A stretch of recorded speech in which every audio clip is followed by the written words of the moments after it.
Hello and welcome to the EV Cafe Takeaway, a podcast focused on that zero emission future that we all hope for.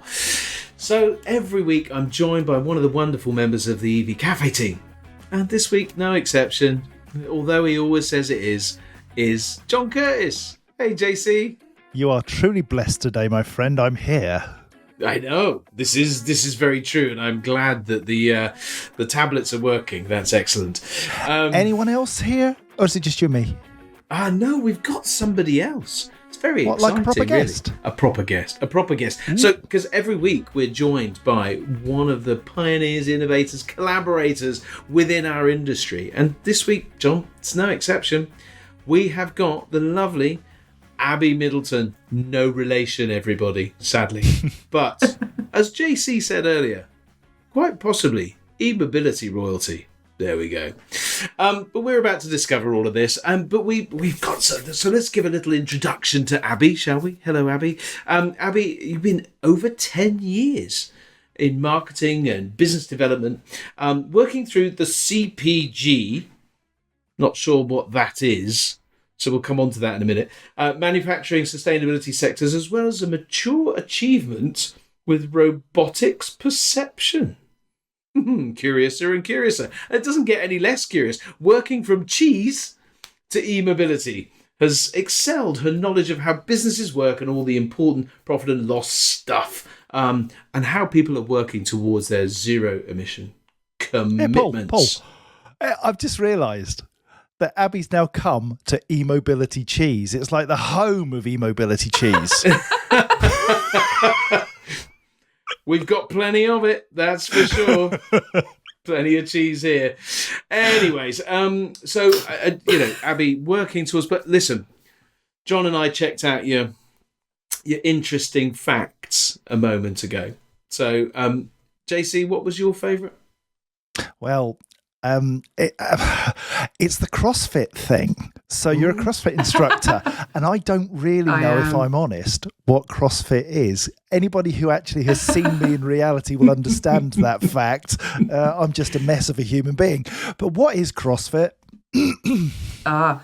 CrossFit is functional movements with weights. So generally, you'd see people do kipping pull-ups, box jumps, snatch weights. It's all about functional movements under extreme pressure, basically. God, it's like me walking along whilst working for the EV Cafe.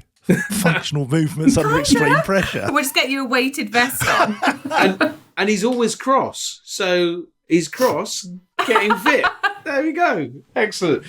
But Abby, I love that fact too, in that it kind of gets you to help people reach like new goals and, give people that motivation, triumphs that they'd once dreamed of, and that now you bringing into the work setting. But before we come on to that,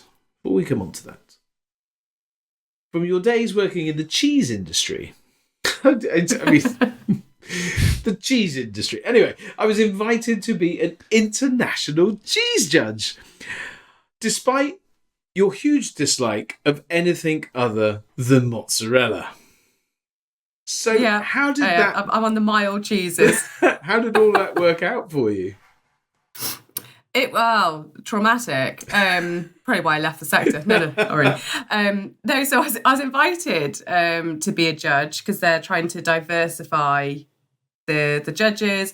And I was super excited at the time. I was supporting NPDs and new product development in the business. So made perfect sense.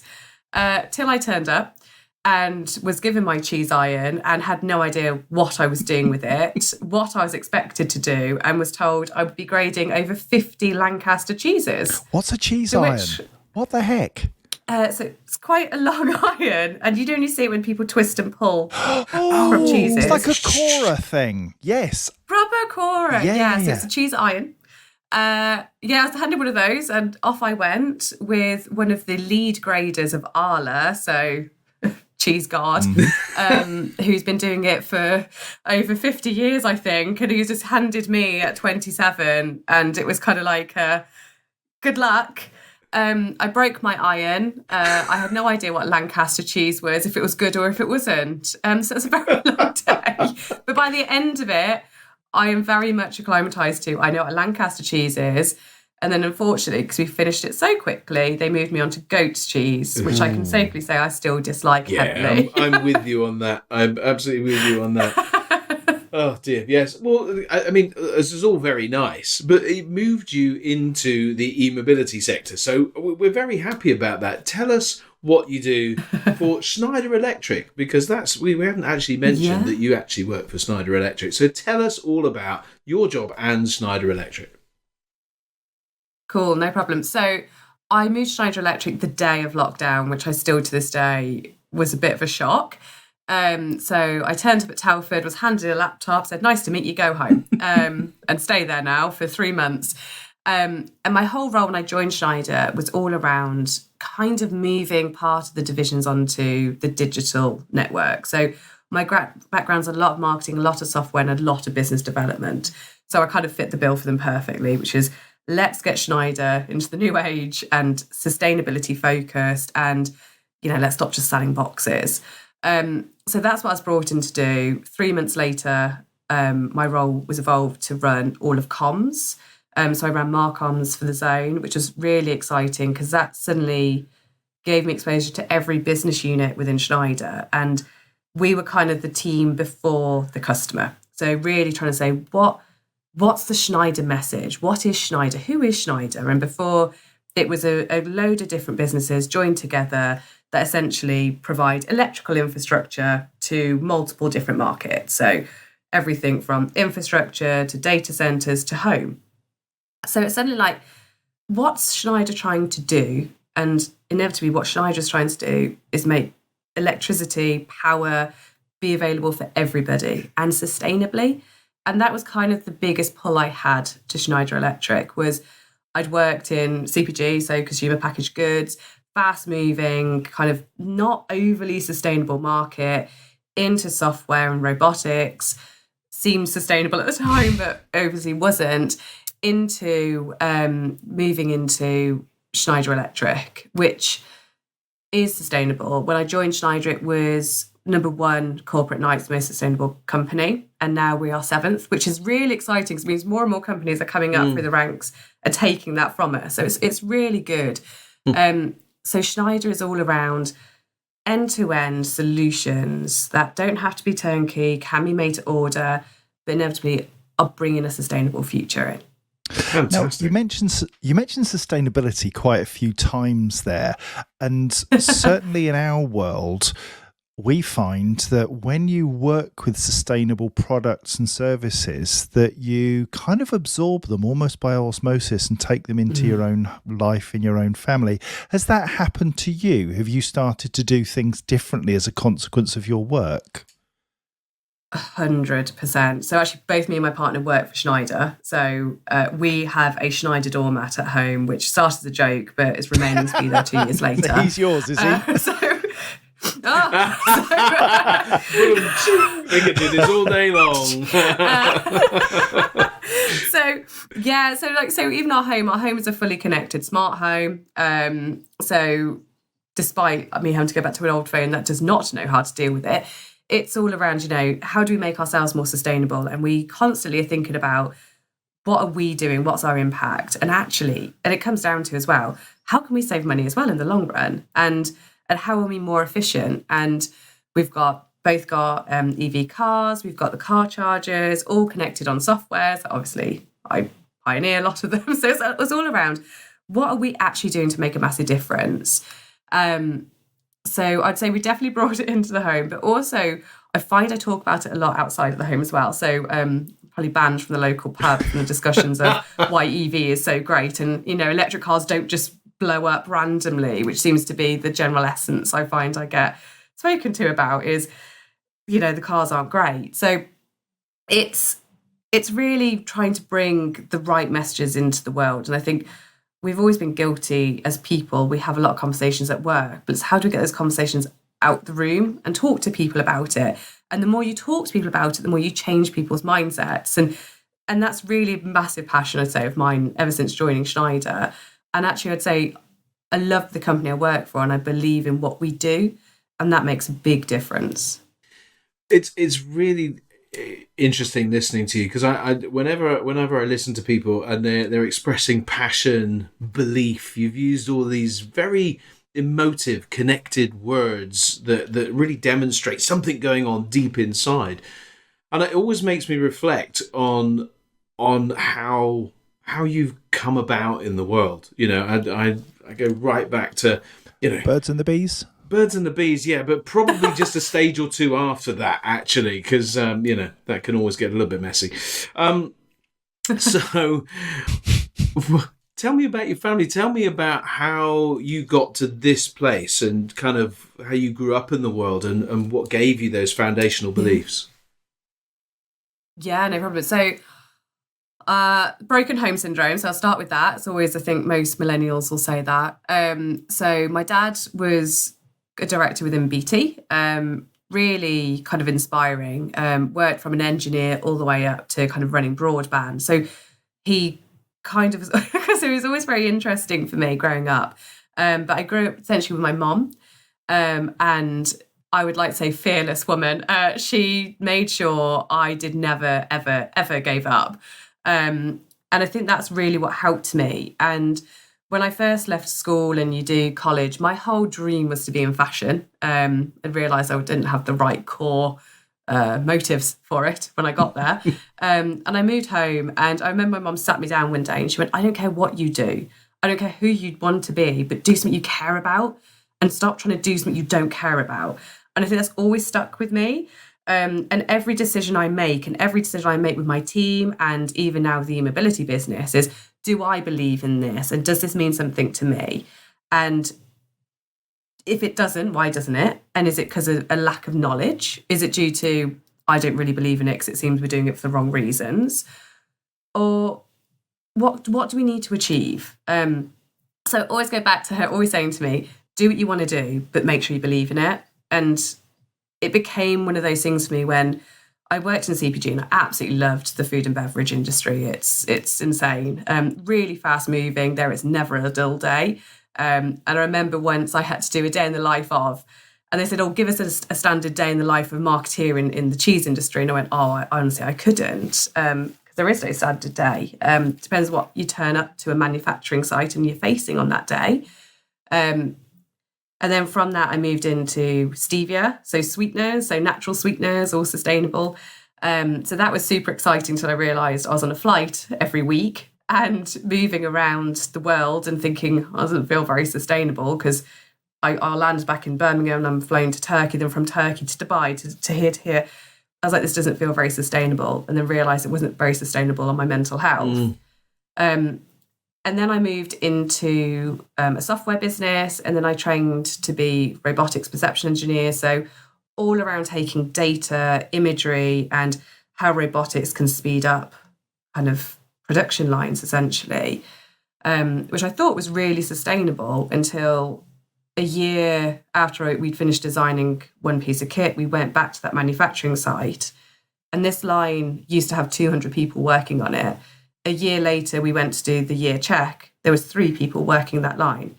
So you look and go, 197 people are no longer employed by this business. And I kind of took a step back, and it really, really bothered me. So I was like, sustainably, we're quicker, we have more uptime, there's less wastage. So when you look at a sustainability figure, yeah, we've ticked that box.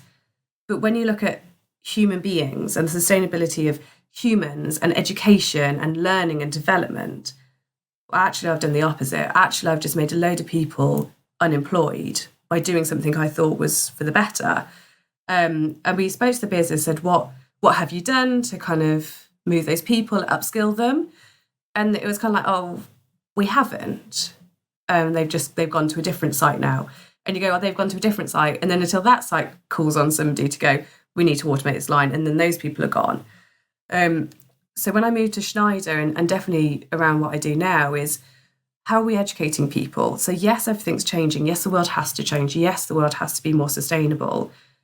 We need to hit net zero. It's obvious. It has to happen. But how are we bringing everybody on the journey? Not just the people who have gone to university, got the degrees, they're engineers, but everybody who works within the industries that are going to be directly affected, what are we doing? And that's the big move I took when I joined Schneider. And every day we question, are we learning? Are we helping people? Are we bringing our customers on the journey? Even our business on the journey? Because I get a lot of pushback from Schneider itself at times. What are we educating and how are we delivering that sustainability? Because it's not just about the environmental impacts at all. This is really interesting because you're very values driven by the sound of things. Sustainability matters. People matter. Our future matters. You mentioned your mum. Was your mum the person who instilled those values into you, or is that something you've kind of developed as an adult? Probably both. She probably has developed that in me. Where I've always been told to call out bull. If I don't agree with something, just call it out.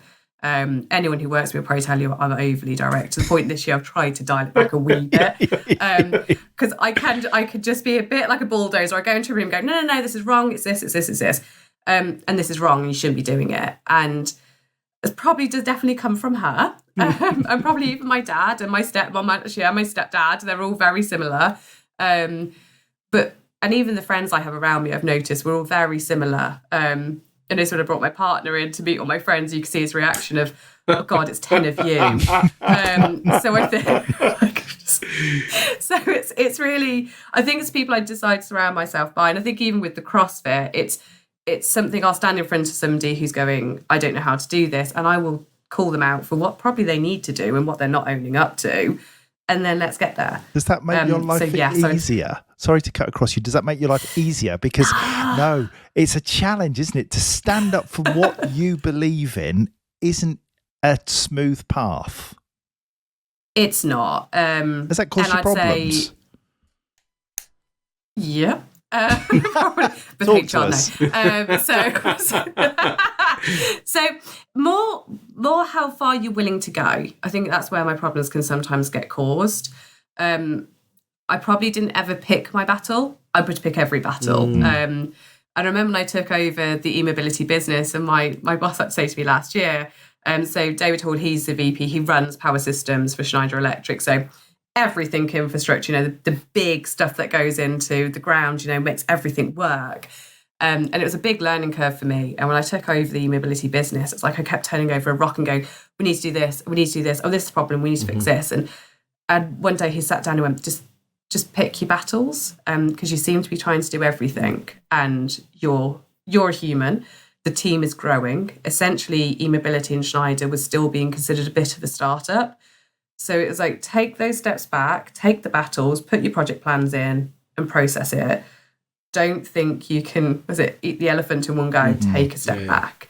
So I'd say it does cause me a few issues, and I have to check myself a lot. I've had it definitely in my career. I've managed managers most of my career. And I remember when I first started leading and I had a coach, and I went, I just need 7 Abbies. And if I could have 7 of me, this would be perfect. But I haven't got 7 of me. And I don't know how to make these people think the way I think. And I remember this coach went, yeah, that. And he must have been 6 months for me to get the penny to drop is, I'm not always right. And my values may be very, very important to me, but they may be very different to other people. Yeah. So I had to take that learning curve on board of everyone's got different things that affect them in life. So reflect on people first. And that's probably where my people element now comes very strong to me is I don't know what's going on in someone's life. I don't know what's affecting them. So be mindful of that at all times. Yeah. It's interesting, Abby. I love the humanness that you're coming across with. And I think that, you've reflected, on mental health, and you've reflected on, being aware of yourself and what your impact might be. I tend to find in life that, certainly for me, it's the toughest things that have kind of taught me the most about me. And I've learned a lot because, tough stuff happens, right? And you're very self-aware. You've obviously learned a lot. That tells me that there's been some tough times. Can you reflect on a tough time for us that really has helped you, that you've had to really dig deep and what the result was of you coming through that? Yeah. I mean, it's never pretty, is it? Everyone's always got something. Mine was cancer. So I got diagnosed with cancer at the age of 25, which was a huge shock. A very long journey to get the diagnosis as well. And by the time they found it, I was pretty far developed into the issue. So I had to go on a lot of treatment, a lot of chemo. Refused to take time off work, which on reflection I definitely should have, because I probably made some cracking decisions in that time. And it really made my whole life changed. I was engaged at the time. I'd been the same person for 8 years. It was at the stage of, oh God, like I'm coming out the end of this, but nothing is the same as what I went in with. And I was still working at, or near the cheese company I worked for at the time. And I realised I didn't want to keep doing it, and I wanted to change, and it was going to change everything in my life. And I think that was the jump I took. And it was coming out of the cancer and going, 1, you're lucky to be here. So 2, make every day count. And then the more I probably developed through my career, you notice how, well, 1, the disease affects so many people. And what difference I can make to people's lives. And it doesn't mean I can, I do the running and the events and I raise money, but it's more around when I'm at work and someone's got an issue, I need to be present for that person because I don't know what's really going on. So I think cancer changed my perception to what is possible. I was always on this path of, you need to be a marketing director of a business and that's what you're going to do.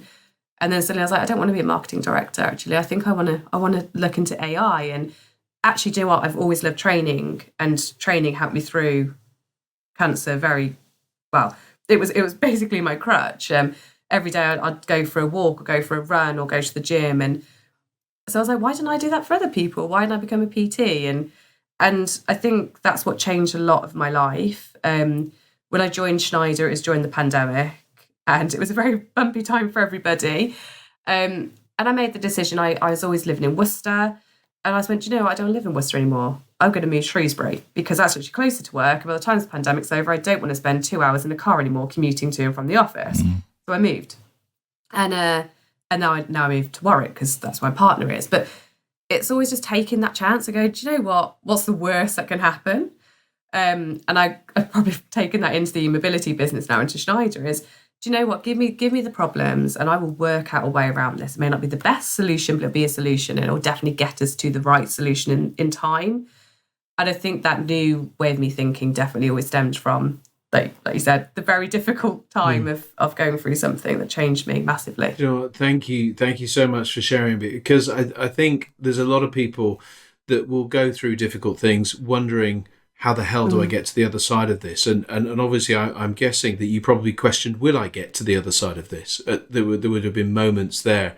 And I think we can take great confidence in that the difficult things are the things that shape us, but make us, I can take great confidence, I'm sure John the same, in the fact that Schneider is in really, really good hands, because they're hands that have been tested in the e-mobility world. And for John and I, and we were joking before we came on, but about mental health, and we weren't joking about mental health. Everybody, don't worry, don't panic, we're okay.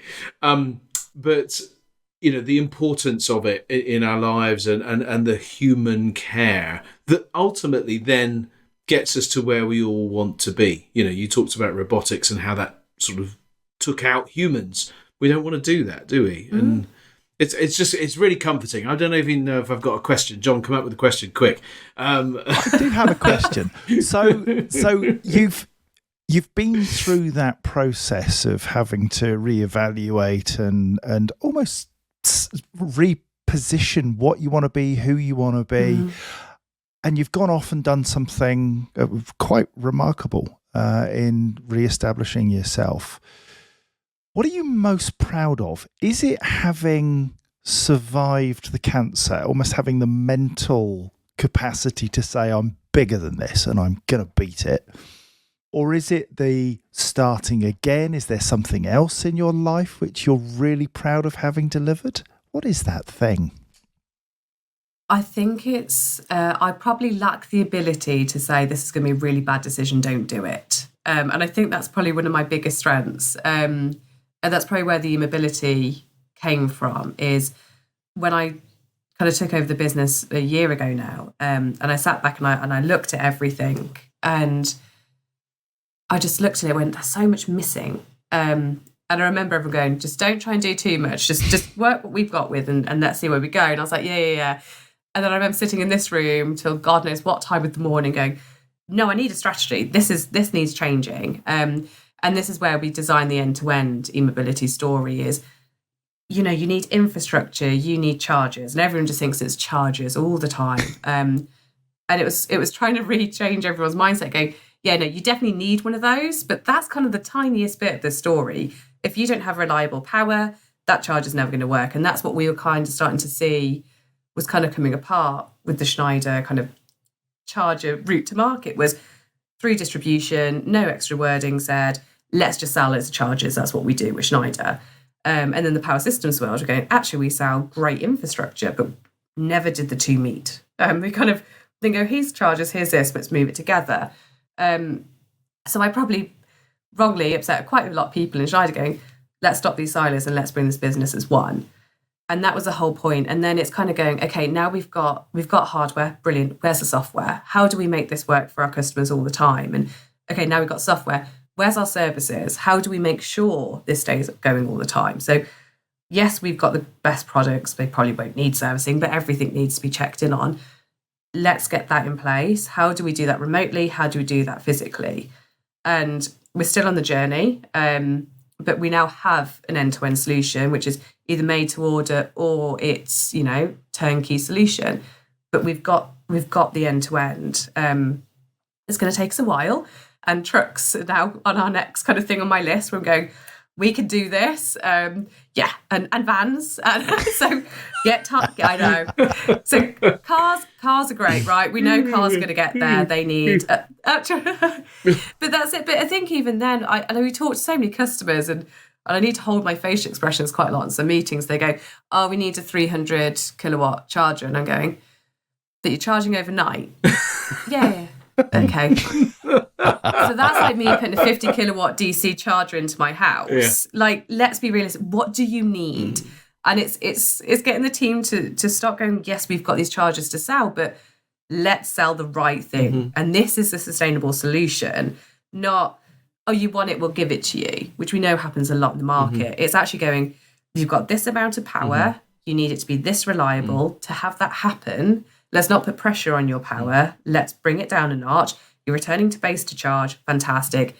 Have these chargers, have this infrastructure, and here's the software that's going to look after it for you. And that's what we're trying to move to with people now is let's stop just trying to sell stuff for the sake of it, but let's sell the sustainable long-term solutions. So that's kind of where the year has taken us. And I think probably bit off more than I could chew in a year. And the team sometimes just look at me and go, really? But it's around the whole picture, I think, now. I wanted to come on to this because, and again, I'll let you lead the conversation here because you have a superpower.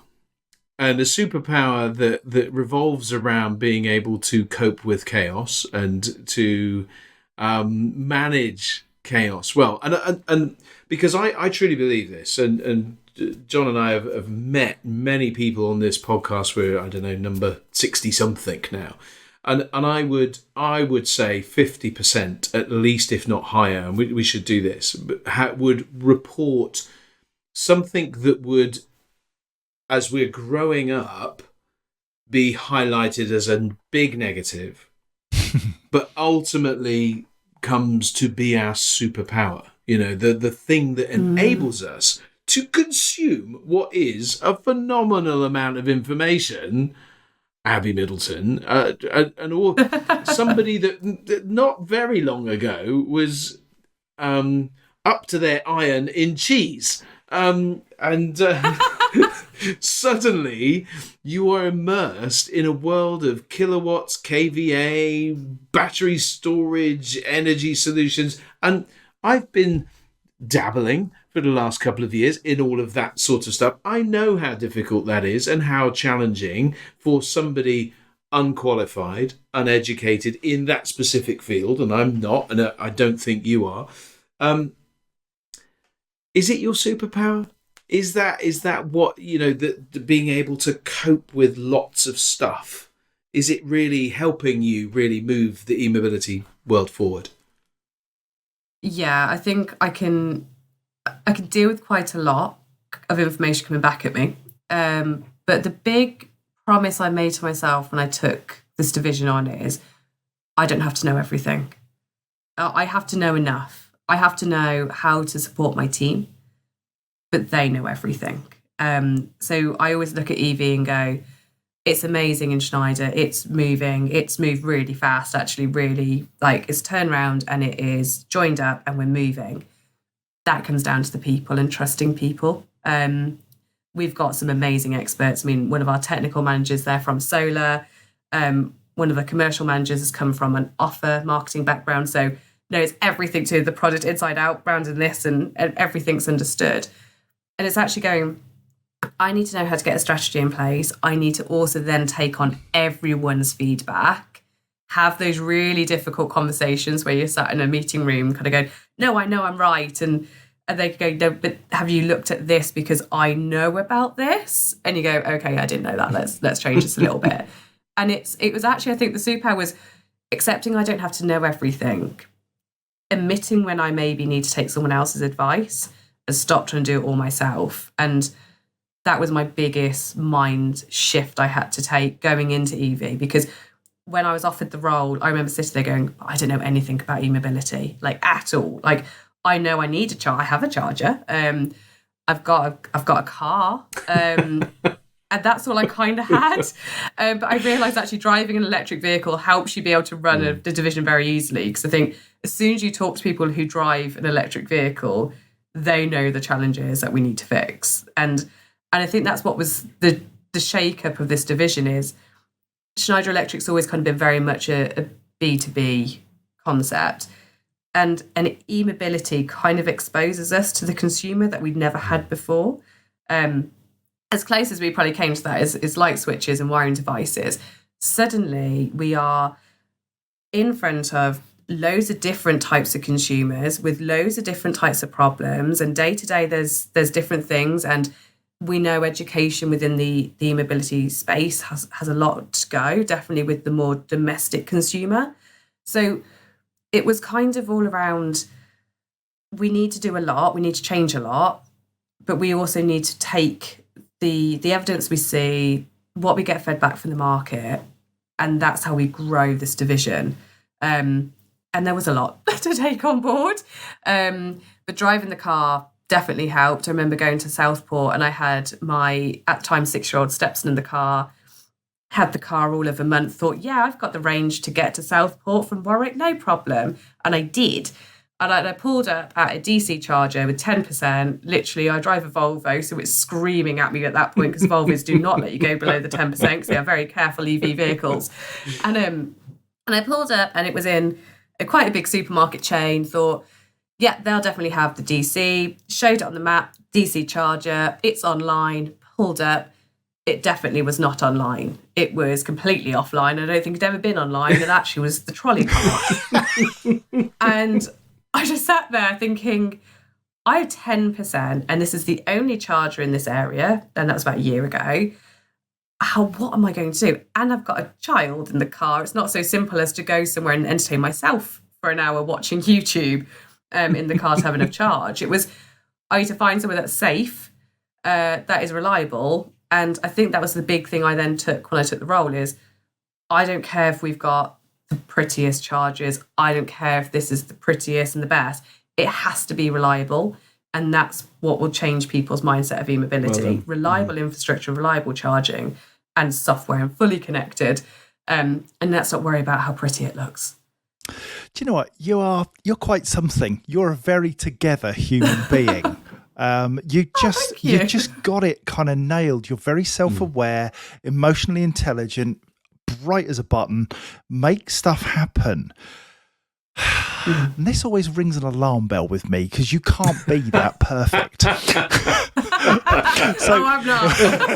Right. So my final question for you, Abby, is what are you working on in terms of your personal development? What is the one aspect of your work life that you're saying, do you know what? I know I need to flex that a bit. I need to change. I need to polish that diamond. Probably feedback and negative feedback. Giving or receiving? And both. Because I think I avoid it.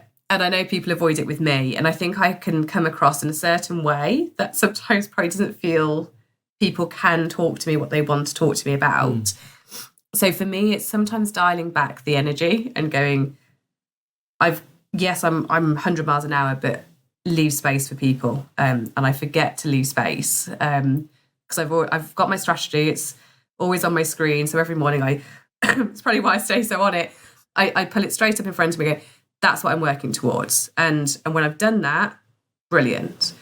And sometimes I don't let people come in the way of that. Or challenges or customers. I could be so mindset on this is the right strategy.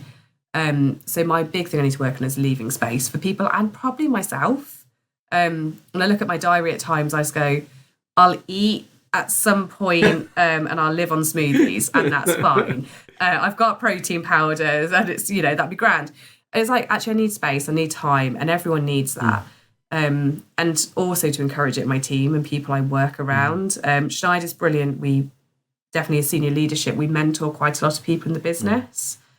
My biggest thing and most people I mentor, and I've noticed there's a theme of people I mentor, is they probably lack a bit of that I'm good at my job in them. So I opened up, they all have to have a brag book. So I've noticed people who struggle with their self-esteem either overcompensate and go, I'm amazing at everything, or undercompensate and go, I don't do anything. I'm not very good at this. So my new thing is everyone has to have a brag book who I mentor, and they have to turn up once a week and go, this is what I've done this week. This is what I'm proud of. And then I've started doing it myself and go, this is what I've achieved on this strategy. This has made a difference of X, Y, Z. This is how many customers we've affected. In terms of how many people we've affected, we're making a difference. Love that. Love that. That's probably my big thing. It's super cool, isn't it? I've written lots of different notes here today, and it is exciting, and it's exciting that you again for fear of repeating myself, but so people focused, and I love that brag book. I've written that down. That's staying. And last week, I was talking to Ash Tate. I think that's come out now as a podcast, and he talked about the fail wall. So everybody's got like the victory wall. They had a fail wall to normalise. And I mean, look, let's not say that failure is like cool. It's not really. It's a bit irritating. It's a bit annoying, but it is normal, and it is acceptable to fail. Because was it? Oh gosh, I think it was Roger Federer or somebody like that said, how many points does he lose? He lost something like 54% of all points he's ever played. He lost, and on that basis, he shouldn't have actually won. Ever really, but he won the important ones, and he did, and it's kind of like this. The brag book is the one or two times that we maybe were successful that week. We might have failed 20 or 30 times, but actually these are the important things.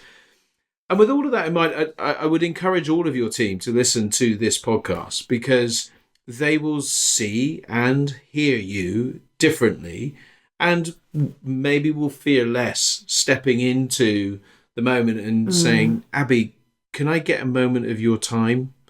And ask you to focus, because I think that will wake, that bit of you in, because it's blatantly there.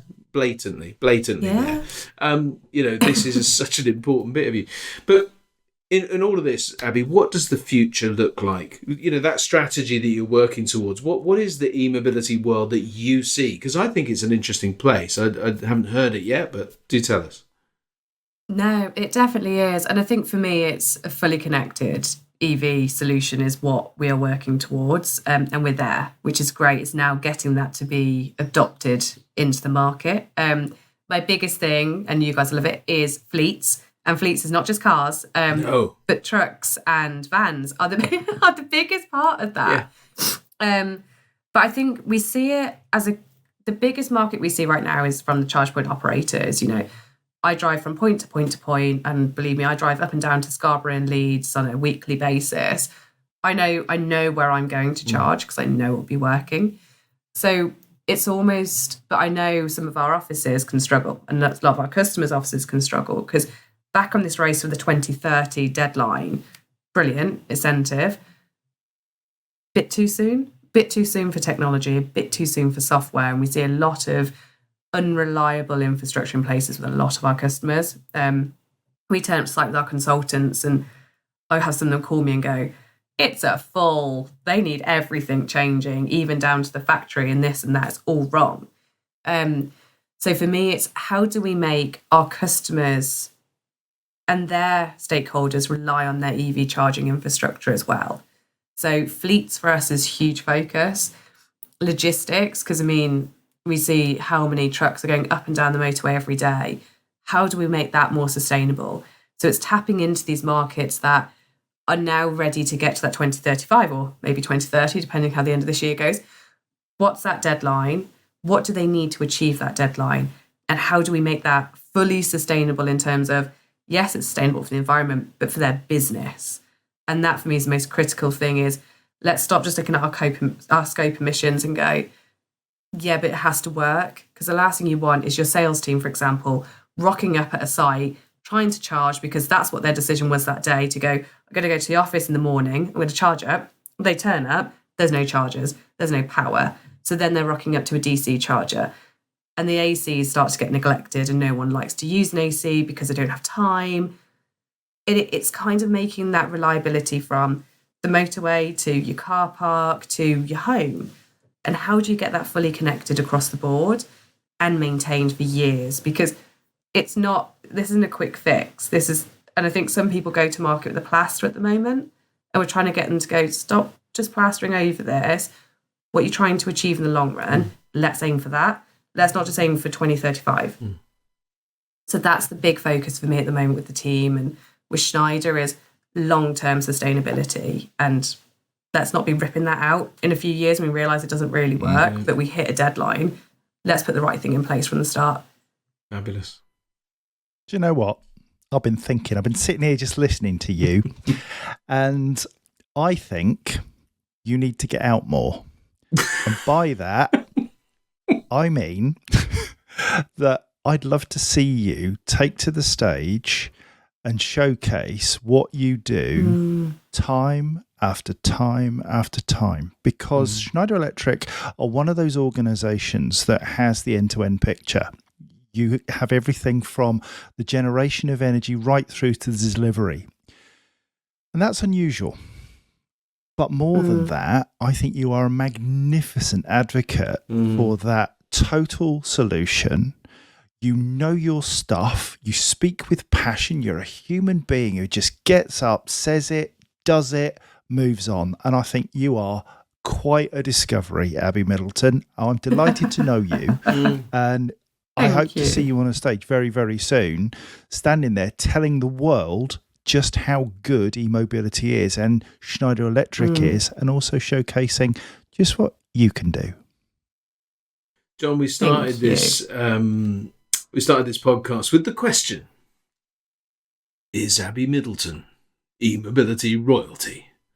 And she just might be, you know. I think she just might be. Oh, thanks, guys.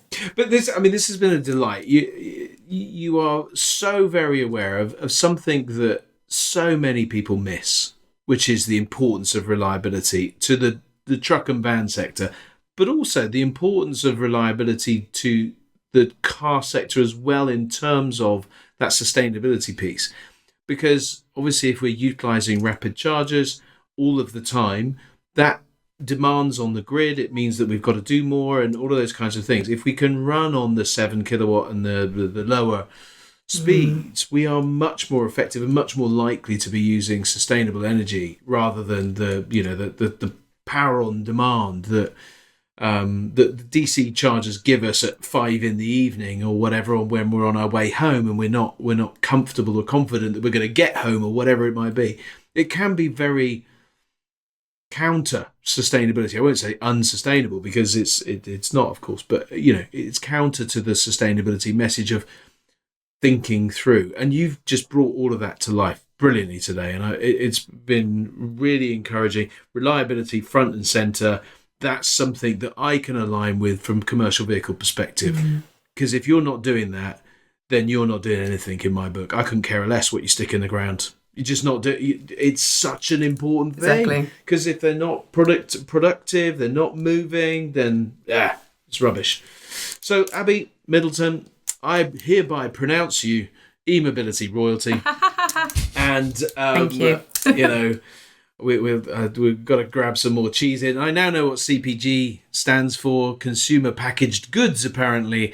But it does? Yes, there we go. John helped me out with that. He'd obviously Googled it before I asked the question. But it's been great, Abby. Thank you so much for taking the time today to talk to us about your brag book, your journey, and to share what has been a difficult journey for you on times, and really thank you for being open and enabling people to kind of be able to walk into your office in the future just knowing that Abby Middleton, the force majeure that she is also a very, very human person and empathetic, sympathetic, and can engage with wherever people are at, and it's really exciting. You can stop now. We got lives to lead. You can stop. Well, it's important to cover.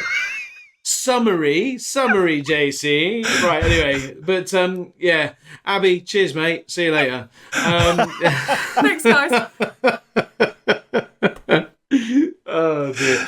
But listen, everybody, that has been a brilliant chat with Abby there, and I just encourage you to go and consume more of the chats that we have. They are brilliant, and do share this chat with Abby with her colleagues if you can, because I think they'll be encouraged, and anybody that knows her, but also many that don't. Please do share it and encourage people to listen. Schneider Electric are on a mission and making a difference, and Abby is definitely leading the way in that.